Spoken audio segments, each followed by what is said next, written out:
A method is a consistent way of doing things. We have methods for everything in life.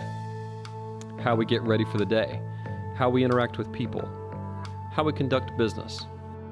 Each pattern follows a calculation, a decision, a balancing of risk and reward, of investment and return, of the temporary and that which is eternal. Underneath the surface, our methods are really motivated by three things: what we think we want, what we want to avoid, and ultimately what we really desire. Money, madness, and the pursuit of lasting wealth.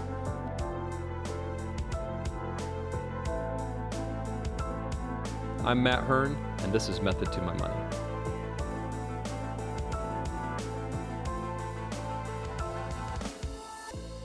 Many of you are probably parents, so you know that teaching kids about money isn't always easy. Plus, it's hard to know when to start and to figure out what specific things kids should know about money and what age, right? How early is too early to start talking about money with your kids? To help those of you who aren't parents yet, and to those who are parents but the kids aren't adults yet, we've put together a program tonight to introduce some key topics like what do kids need to know about money and how can we try to teach them these things. We'll also look at specific goals and activities for particular age groups and provide helpful and practical advice on how you can equip kids for a responsible financial future. Does that sound good, buddy? Do you think we can handle this tonight? Okay, all right. Young people today are often, well, at least the way it looks to us adults, right? Often seem to have little understanding about money and where it comes from. And so, a lot of times it seems like young people think that the supply of money is unlimited. Do you feel that way sometimes, that maybe just money grows on trees? There's plenty of it out there. You wish. I think, the poor kid is a son of a financial advisor, so he hears a lot about money, don't you? A lot.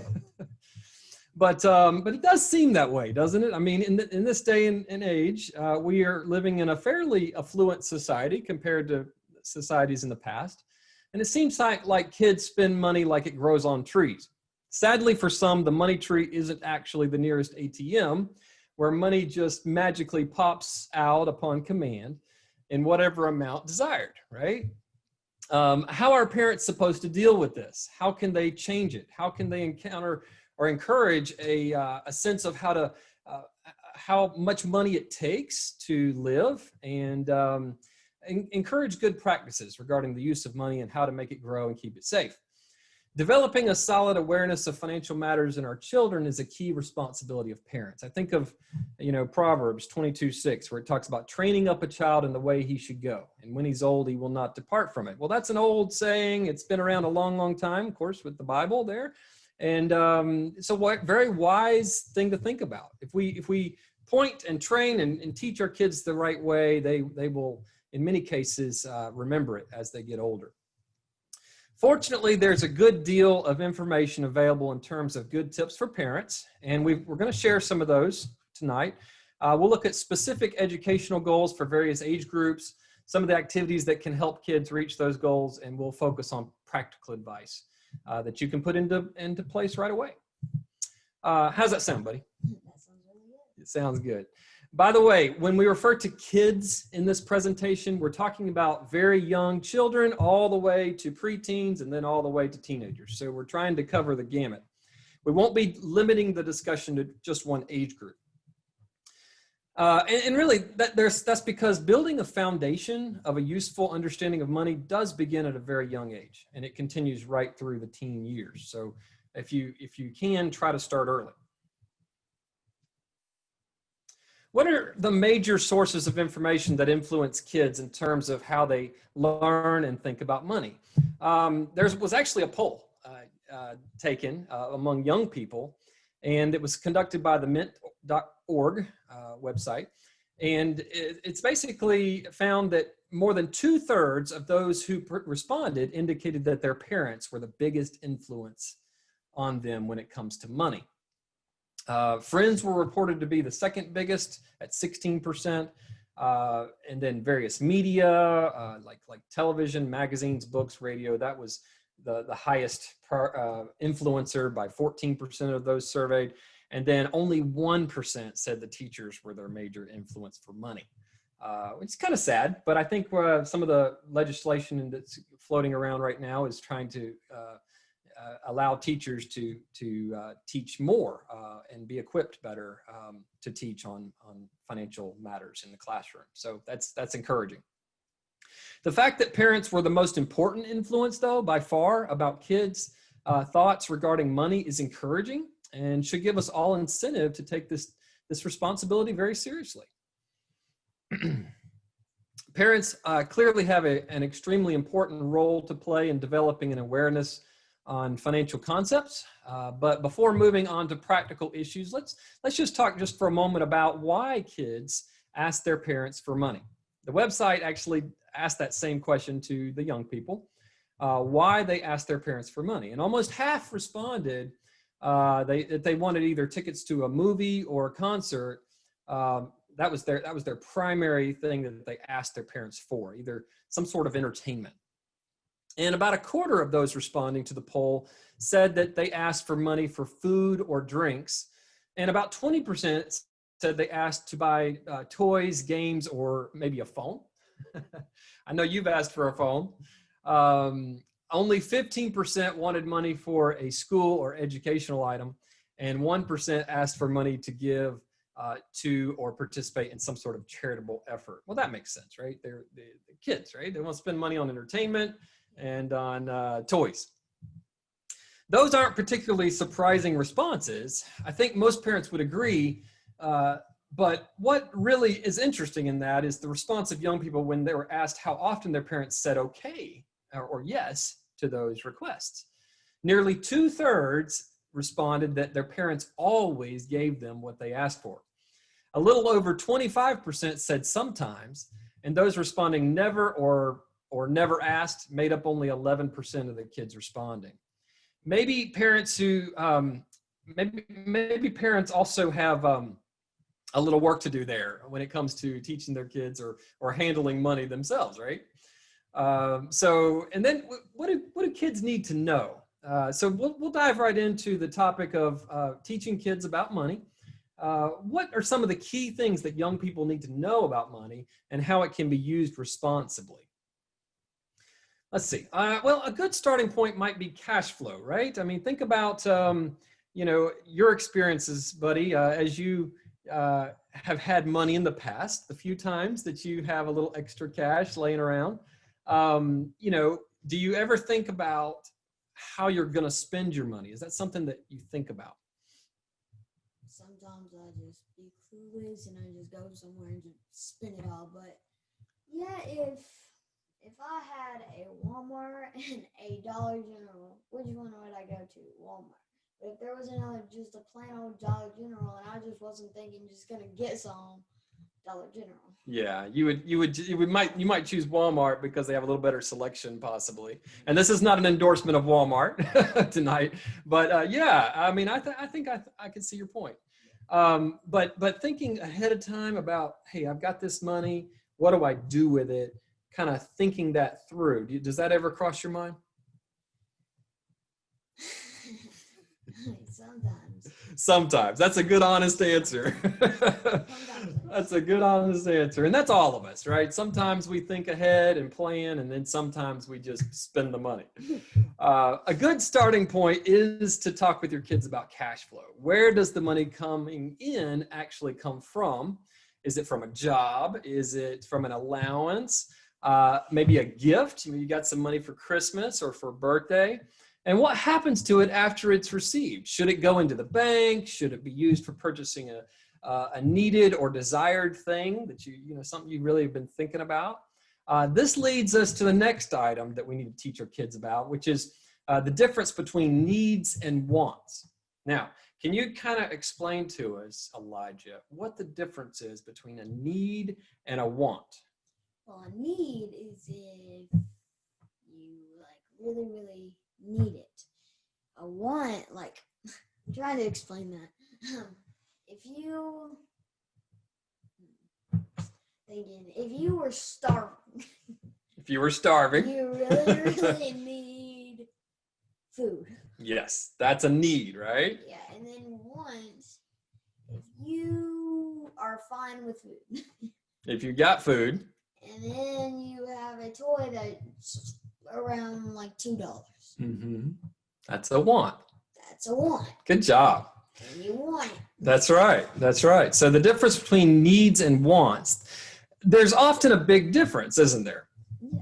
Well, it's pretty easy for kids and even adults, right, to understand that. Handling money is about making choices. Should the money be saved? Should it be spent? Maybe both, maybe a little bit of both there. If I choose to buy something with it, then I won't be able to save it. And that can be a tough choice, right? And so going through that exercise with your child and helping them see the difference between a need and a want can be very helpful. The importance of saving and the power of compounding interest are also important concepts for children to understand, since these concepts will stay with them throughout the rest of their lives. Also, how to responsibly use credit. Now, I do not let my children have a credit card.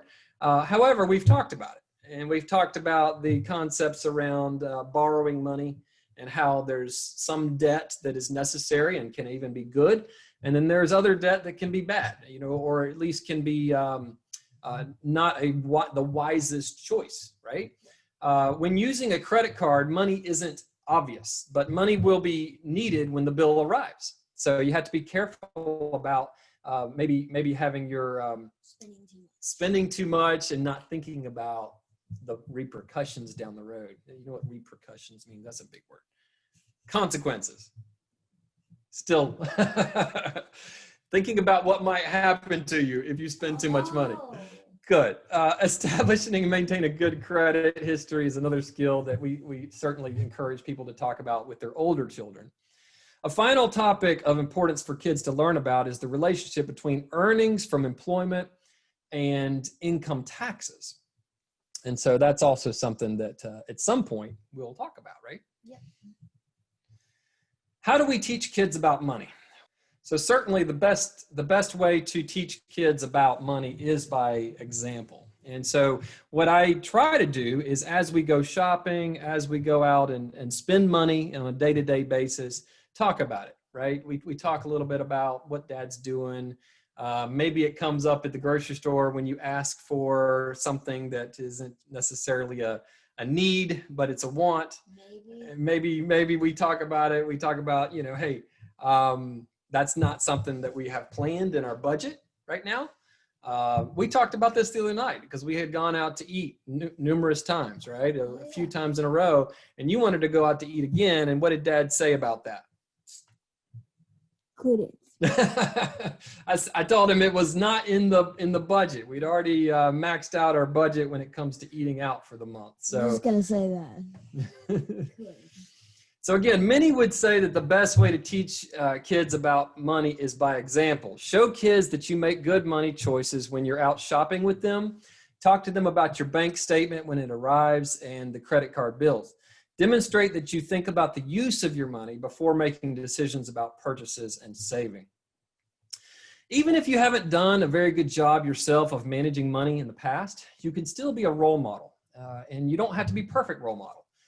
Discuss with your kids what you do well in terms of money and what you don't do so well, and the mistakes that you have made. I think that transparency is very helpful. You can share with them how you're going to improve in the future. Use structure when it comes to teaching about money. For example, make it a practice to go over the monthly checking account statement, and clearly at an appropriate level of detail. Yes. To show what items were purchased and what bills were paid and how expensive it is to live, right? I mean, you have to kind of show kids that. Set up guidelines about how money decisions directly affecting the child will be made in the family as well. Obviously, you wouldn't be talking to your 10-year-old, about saving money to buy a car, So make sure the goals that you talk with your child about are appropriate for their age. Also, show that you are accountable for how money is handled and that there are consequences when poor decisions are made. For example, you may have taken on too much debt and buying a new car. And because the monthly payments are high, the family will need to reduce the number of times they go out to eat. And that helps when you have those conversations with your kids about helping them see consequences. It's important to allow room for errors. If the cost of something is higher than expected, show how a better estimate might have been determined. Kind of go through that exercise with them. Let's move on. When should teaching about money really begin? Some money experts suggest that we start talking to our children about money as soon as they can say, "I want." There's some truth to that. That's pretty early, right? There's definitely something to be said for starting early. Kids need to learn that money doesn't just magically pop out of the ATM, that using a credit card doesn't mean that this item is free, and that mom and dad won't always be there or be willing to bail them out when they get into some money trouble. And so these things can be taught even while they're still in the home. Fortunately, recognized experts in this field have developed specific learning topics for particular age groups. We're going to look at key money concepts for each of 5 age groups and what activities you can use to teach them concepts. So actually tonight, we're going to be using as a primary source the Money as You Grow program developed by the President's Advisory Council on Financial Capability, which has been cited by many experts as an excellent foundation for teaching kids about money. So enough of that, right? A very basic concept for our youngest age group is that you need money to buy things, right? We need to make sure that kids learn this. Some things are free, like food samples maybe at Costco or music on the radio, but most things in life are not free. How do you get money? For most people, you earn money by working.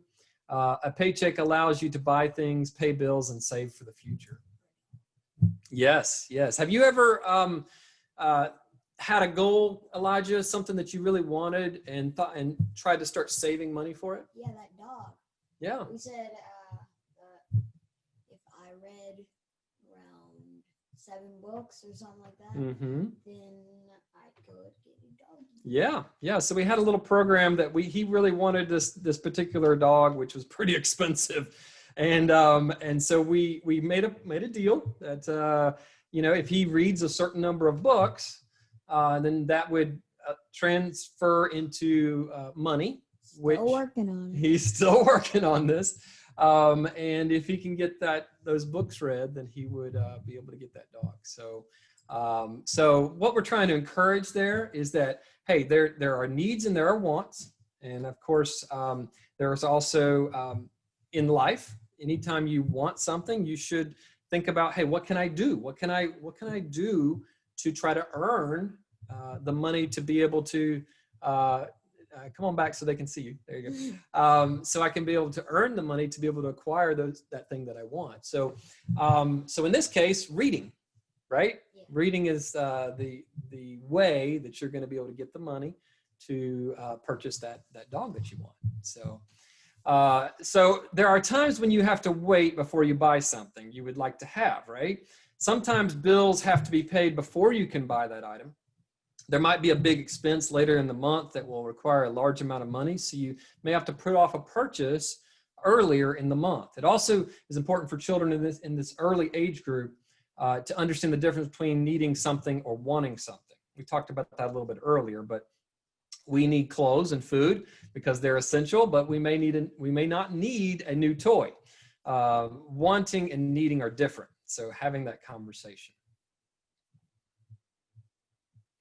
The President's Advisory Council on Financial Capability also developed lists of activities that parents can use to help teach their children about money matters. For the age up to 5 group, these specific steps can be used to successfully teach the basics. To demonstrate that we need money to buy things, parents could help kids identify coins and their value, for example. So like, let's say you go to the store, maybe go to Walmart, Dollar General, wherever, and get a little pack of money with the various coins. This is a way that you can teach your kids about the power of money. Maybe give the money to them, the fake money to them, and or even possibly give them some real dollars and some real coins. And then take them shopping and let them see how quickly that money can be spent if not planned for carefully. Also discuss with your child how you might value a free activity, such as playing with a friend in comparison to spending money on an activity. Also point out items that cost money, such as clothes, household electricity, or food. To support this concept, that you can earn money by working, a parent can describe his or her job to the child. Describe to them what you do for a living. Maybe when out in the neighborhood, point out people who are working, like a landscaper or a bus driver. Explain that some people start their own businesses, like restaurants or repair shops. You might also use the example of a child in a neighborhood who set up a lemonade stand. Additionally, you might consider providing an easy chore list to your young child, along with payments for each item completed. This can help reinforce the idea of working to earn those things that he or she wants. Have you ever had to wait for something that you want? And tell me about that, Elijah. Okay. I had to wait. You mean like money-wise? Something that you wanted and you had to wait for it. So one day, my mama had to go to the doctor. Mm-hmm. I had to do a doctor's appointment, mm-hmm. and I had a couple dollars, and we were planning to go after. Mm-hmm. So I waited, mm-hmm. and it was not pleasant. Because you had to wait. Yeah. It isn't pleasant. I mean, when you have money in your hand, it's or in your pocket, it burns a hole, doesn't it? It's like you really, really can't stand it, and you want to go shopping. And that's a good concept, though, to have the money in your hand and yet have to wait, because that can show you that it's important to think ahead, right, and plan. Did you have time in the doctor's office to kind of think about what you wanted to buy? Yeah, I actually wrote some of it down. There you go. We have a financial planner in the works here. Consider helping your child label 3 containers for saving, spending, and sharing. So maybe a separate container for each of those things. You could suggest that some money would be put into the saving container so that he or she can buy that new toy when there was enough money saved up.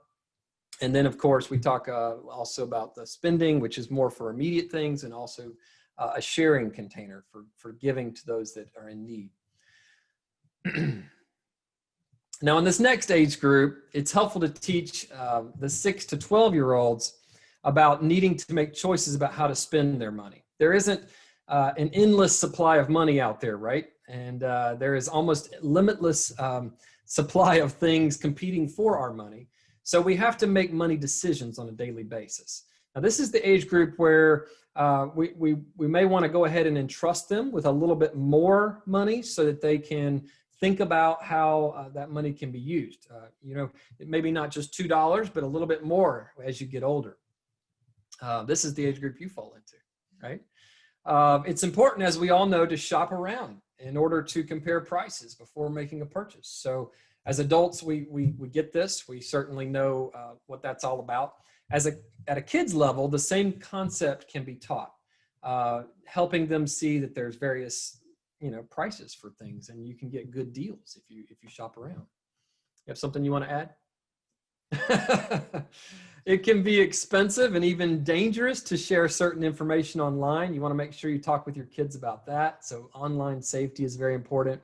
They need to know about sharing information online and what's allowed and what's not allowed. Another good concept for kids to learn about is that putting money in a savings account will protect their money and pay them interest. There are safe places to keep their money, and depending on where we keep our money, it can even earn us more money. So we talk sometimes about the idea of a snowball rolling down a hill, don't we?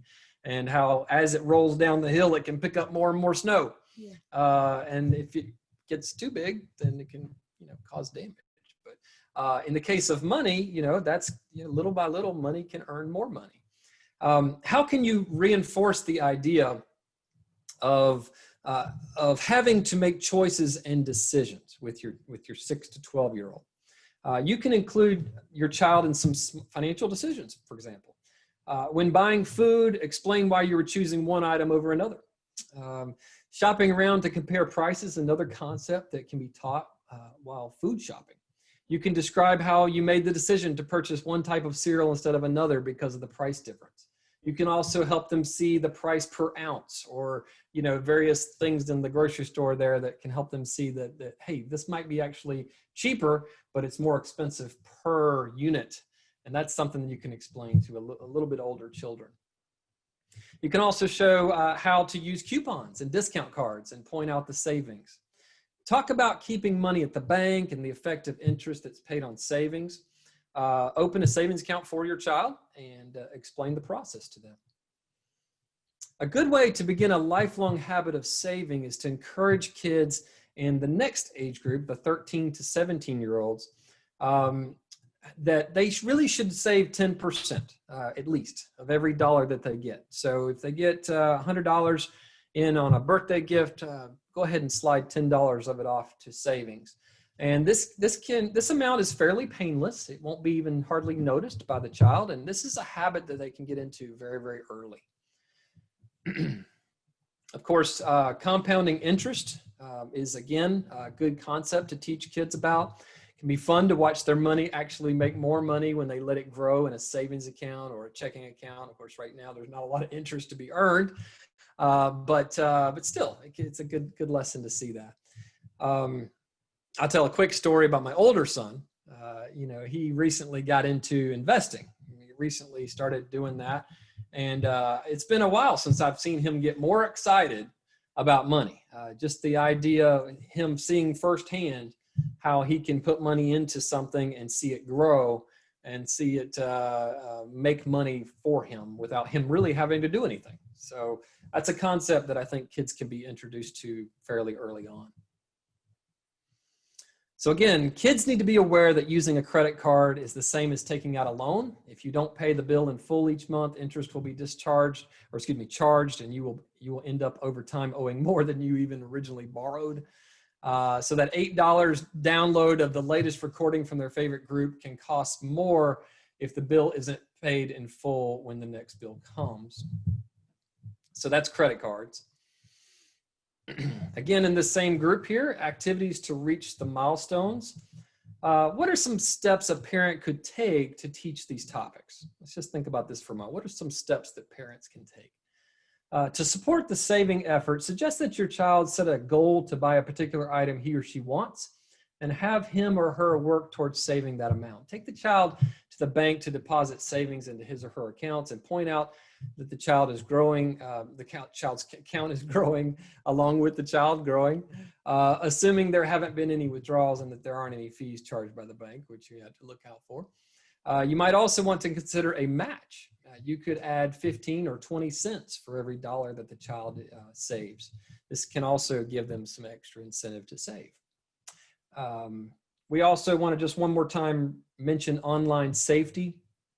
Discuss with your child the dangers of entering personal information online.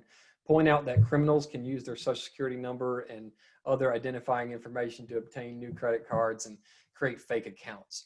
Tell the kids that free games or cell phone ringtones, for example, aren't really free. They're designed to get you to spend money on something else. Lastly, establish a rule that your kids never answer an email from someone they don't know and never click on pop-up ads. Use the calculators at www.investor.gov to show kids how compounding interest can work. That's another concept that can be very helpful to them. You might also discuss how much your child can reasonably save. What will he or she have to give up, if anything? Is it worth it to save versus spending that money? As far as credit cards go, review with the child any credit card offers that come in the mail or appear online and point out the differences in interest rates and fees. That's very important for them to see as well. Of course, again, be very, very careful with credit cards with children. And honestly, that's an area that I personally, as a parent, have not felt comfortable introducing my kids to until they were adults. So let's move on to the next slide here. When you get to ages 13 to 17, it's important that you have candid conversations with your kids about colleges. And of course, this is an area that we're in our society we're dealing with. A lot of folks have gotten themselves into some significant financial trouble by not really planning ahead when it comes to decisions about college. So let me ask you, since you are here with me tonight, have you thought anything about college? I know you're only 10, but has college been on your mind? No. Not at all, huh? Well, other than the basketball players, right? Yep. I wonder how I'm going to do at school. Yeah. And I wonder, do I get a job during when I'm in college? Well, it's definitely something you could do, but it's not something that you'd have to do. By being in college, really, that is your job. That's what I would say to that. Being in college is your job. You certainly could work some if you wanted to have some extra spending money. But that is a very good question, actually, because you want to be careful that you really can dive in and put all of your efforts into your college education and do a really good job with it. Okay? That was a long answer to your question there, buddy. All right, and so avoiding using credit cards. A lot of times when the kids get to college, if they're not told ahead of time about this, they'll get a lot of credit card offers. And if they're not really warned about it, then they can get themselves into trouble in college with credit cards. Paycheck deductions. This is something that you want to think about with your age 13 to 17, sitting down with their first paycheck. If they're working at a fast food restaurant or whatever they're working, sitting down with them with their first paycheck and looking at those deductions and having that conversation with them about those deductions and what all entails, the taxes, if there's any insurance taken out, if there is a 401k offered to them, what is that and how does that work? That's probably one of the most helpful things you can do early on as they start to make some money. And then the last point on this slide here is starting an individual retirement account or an IRA. Really, I would encourage you to talk with your kids at this age level about a Roth IRA. And the reason I think a Roth IRA can be very helpful to them is that they're likely in a very low tax environment. And so if they make money and they put that in the Roth IRA, they pay taxes now, yes, they didn't get a tax deduction. However, that money can grow potentially for 40 or even maybe 50 years until they need it and grow. And then once it reaches a much larger sum, can be completely tax-free to them as they take withdrawals. So that can be very, very powerful if they are able to start early in saving in a Roth IRA. Ages 18 and up, this is where you want to make sure you start really diving into some good financial planning with your young person. Matter of fact, I've always encouraged families, if they have a young person ages 18 and up, and they want to come and sit down with a financial planner and have a conversation about setting things up for their future. That's something that we do with our clients, with family members for free. We don't charge anything for that because we'd love to sit down with them, have a session where we talk through some basic things that need to be done early on in life in order to be on the right track. Let's go ahead and skip on over here to allowance. Now, allowance and earned allowance is something that as your children get older, as they reach a certain age, maybe 12, 13, right in there, being able to do some chores each week and then receive an allowance based on them completing those chores.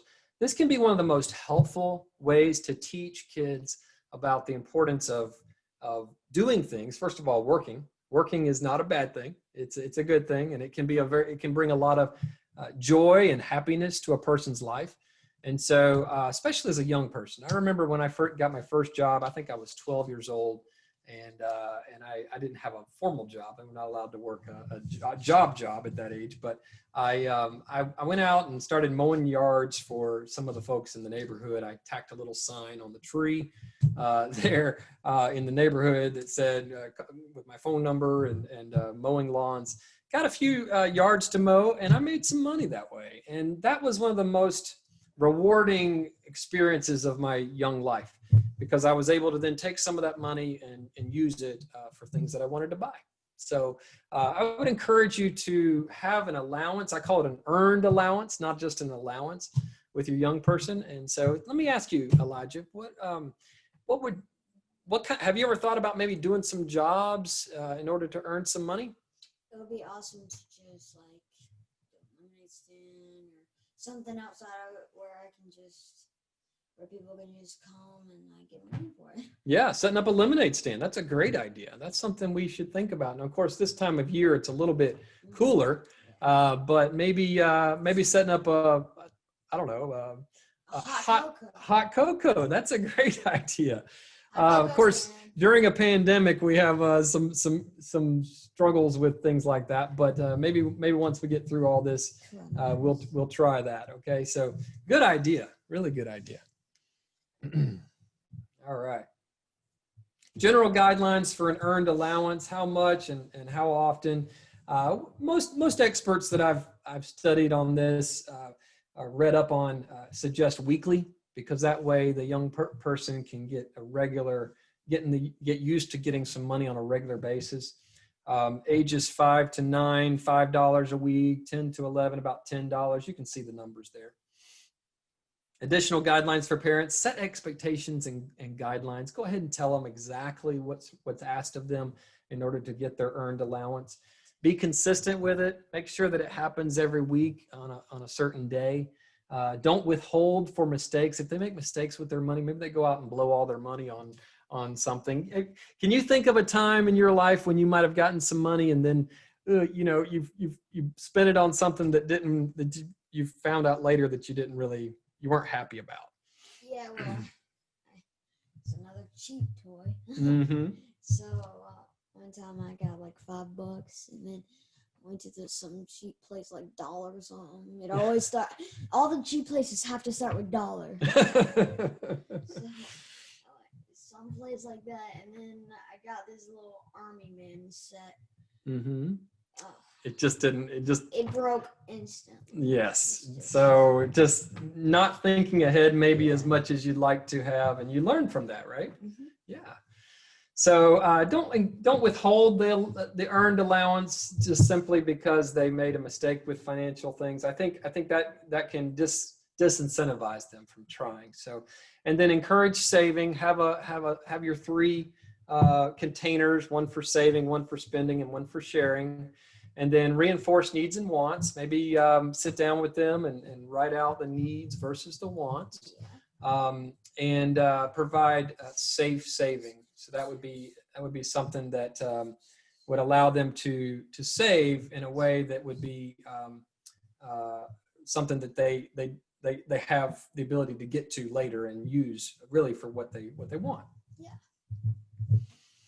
So in conclusion, we've talked tonight about what kids need to know about money. We've talked a little bit about how to teach some of these concepts. We've talked about age group milestones and activities. We've talked a little bit about earned allowance and how that can be very important. And I just want to check real quick and see if we have any questions out here on our question and answer. All right, I don't see any questions tonight, but thank you all for being here. I really appreciate it. And yes, Elijah, do you have any questions? Do you have any questions for me, or like I did learn a lot? Well, good. Well, this is somebody learned something, and hopefully you learned as well. And this was beneficial to you as we raise up the next generation. This is what it's like to be a financial planner's son. You have to do this sort of thing. Educational. Very educational. All right. Well, that's good to hear. Thank you again for being here. If you liked this video, please share it. Please let us know. Give us some feedback. We'd love to improve on this.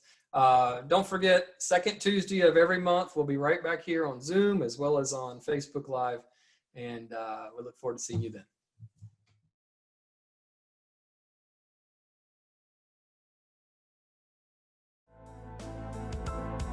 I'm Matt Hearn, and this is Method to My Money.